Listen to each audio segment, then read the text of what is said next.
Okay, folks, so this is going to be part 2 of the step-by-step self-portrait drawing instruction, and this time we're going to be covering two things. We're going to be talking about texture, specifically when it comes to drawing the hair, but also a little bit when it comes to drawing the skin, which is a little bit more tricky. Hair is pretty easy. And we're going to be talking about texture with line and shading, and that leads me into value. We're going to be talking about value, how to get darks and lights to create depth.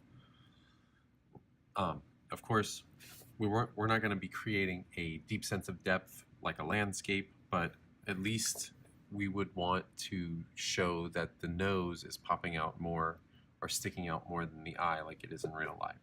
And shading should allow us to do that. So for this drawing, we've got our regular old number 2 yellow pencil, and then I do have the 6, or not the 6B, that's not the 6B. I have a 6B, but where did I put it? There it is. So the 6B isn't even sharpened very much. I might need to sharpen it, but when you are shading, you don't necessarily want a super sharp tip on your pencil, because especially with the 6B, the lead's very soft, it'll break. So first let's talk about texture. So, and really quick, I'm going to sketch my neck here. The neck should line up, and this is something that I just didn't cover, with about the mouth line. Your neck's slightly less wide than the oval of your face. And shoulders, I do want you to include neck and shoulders in this drawing, and I can go down here later and I can even add the collar of my shirt if I want. I can add my tie, those kinds of things. But I want to put a place marker in there. So texture, so I'm going to be using mostly line to show texture, and that's going to be something like this. So I'm going to be looking in the mirror, which I still have right here, at the texture of my hair, and it's easy actually to draw that because I can use lines directly to represent the way that the hairs of my mustache and beard and later on the hair are actually traveling in. And so you see the lines that I'm making here are going to curve just like up here in the eyebrow. If you ever look at your eyebrow, the hairs kind of go up at an angle like this, but as you go across the arch of the eyebrow, they start to go horizontal, and even down here towards the end, they might actually be pointing away or growing at a downward angle. So you just represent that with lines. And of course, you want to make the lines as dark as your hair appears. We will be going through color. That's actually going to be the part 3, is where I talk about color of this series of videos on how to do the self-portrait. And so we'll be talking about how to go over areas with color. Now, let's say that there's a part of my hair, my mustache, where it's lighter, but I've already made all these really dark marks. Well, one thing that you can do is you can actually draw with your eraser. So you can go in here and you can erase certain areas to make them light again. And then make sure before you start drawing, you blow away your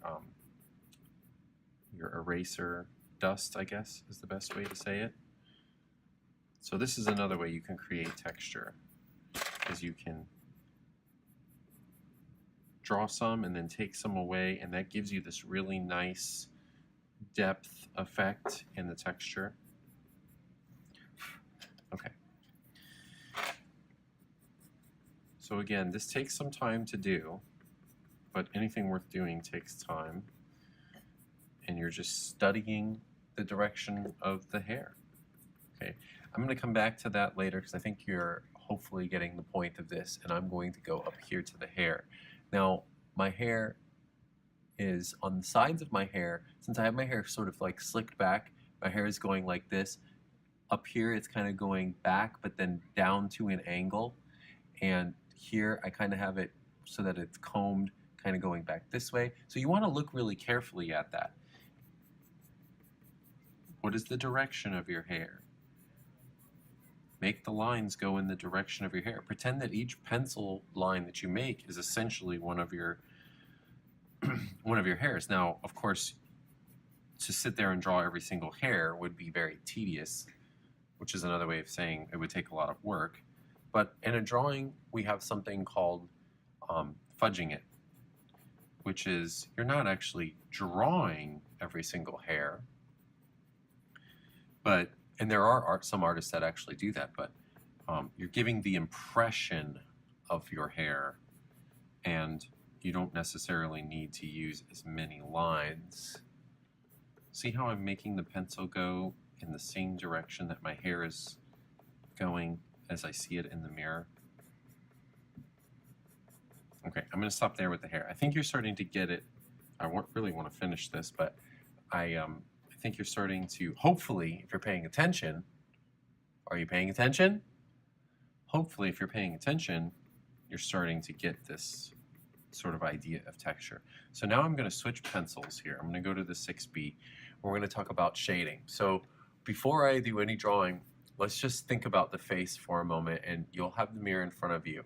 So there are some areas that are in general going to be lighter, and then there are some areas that are in general that are going to be darker. Now, and that has to do with the structure of the face. So this part of your head, your forehead, is generally going to be pretty light, because the most light, you can see where the light is bouncing off of my skin right there, is hitting it, because that's the part that's the highest on your face. So it's the closest to the light source. And of course your brow, this is your brow here, that's going to have some light on it. The only places where you might have dark areas would be if you have lines in your forehead, and you can make those lines more pronounced. That also gets into creating different sorts of expressions. And your bridge of your nose, this area comes down here. Now this might be slightly darker because it's actually going in, but the bridge of your nose is going to be lighter.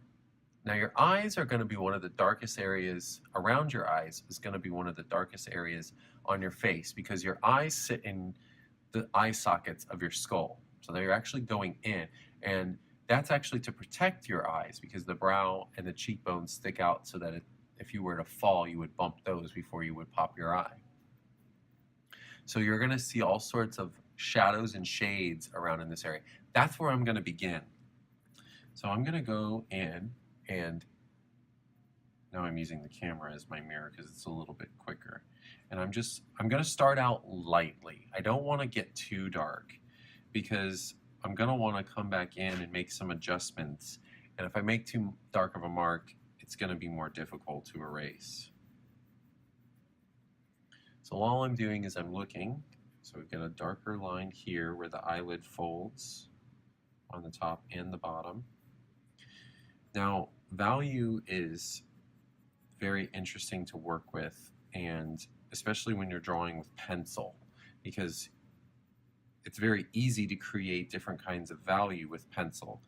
You can create very dark values very easily, especially if you have one of these drawing pencils here, just by pressing with the lead, and that makes the mark darker. You can create light values by pressing very lightly, and you can bring back values by using an eraser. And that's actually one of my favorite things to do. Another thing you can do is you can smooth out a value with the eraser by pressing very lightly. So if you look here, all these little pencil lines, if I just take my eraser and I just kind of lightly go through and just drag my eraser across, that will smooth those lines out.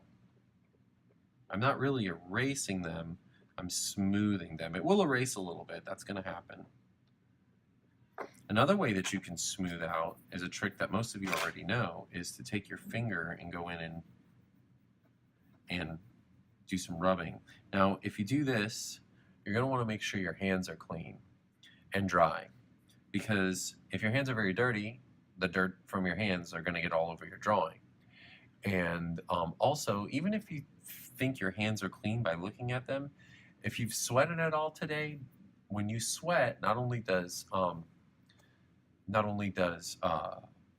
sweat come out, but oil comes out with it, and that sticks to your skin. The sweat evaporates, but the oil sticks to your skin. And guess what? When you go to rub, you're going to get this oily residue on your paper, and that will make it so that the graphite will actually mix with the oil, and you won't be able to erase that. It'll actually make sort of like a smudge on your paper. and it's also kind of gross. So be aware of that, and you may want to wash your hands before you start drawing if you know you're going to be doing some shading. Okay, now you zoom out a little bit. So now I'm going to go in. My eyes are pretty good. They're not perfect yet. I'm not done with them, but I can go back to them and work on them later. And I'm trying to wrap this up so that you guys have time to draw. So the same thing with the nose. Now, the nose, where's my little diagram? The nose has those different parts. It has this is the brow, the bridge, the tip. Some people have pointy tips, some people have round tips. I tend to have a round tip. And then the parts of the nostril, the actual nostril itself, and the flap of skin that goes over the side. So the tip is probably going to be pretty bright, but it might be a little bit shaded around the edge. Think of the tip of your nose, if your tip of your nose is very round, as basically like a ball. So if a ball is right here, the top of the ball is going to be brighter, the bottom of the ball is going to be darker. The sides of your bridge of your nose are going to be darker. And the middle part of your bridge of your nose is going to be lighter. Sorry, drawing and talking is hard. Going to have shadows in here in between your smile line and your nostril. You guys will be able to see this area in here on your drawing. By the way, 6B is good for making really dark hair.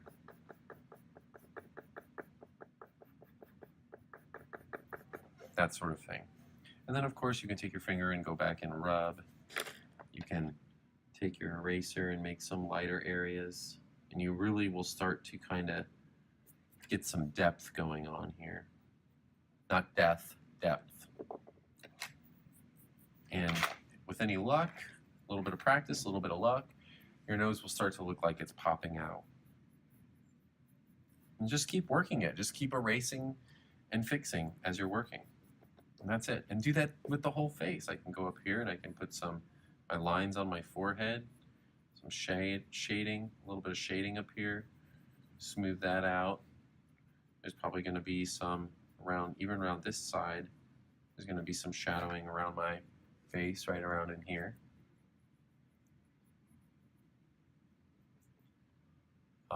There's going to be shadows around my lips down here. You'll get the idea. Just keep looking carefully in the mirror and trying to make marks that represent what you see. All right, I hope this was helpful on texture and shading.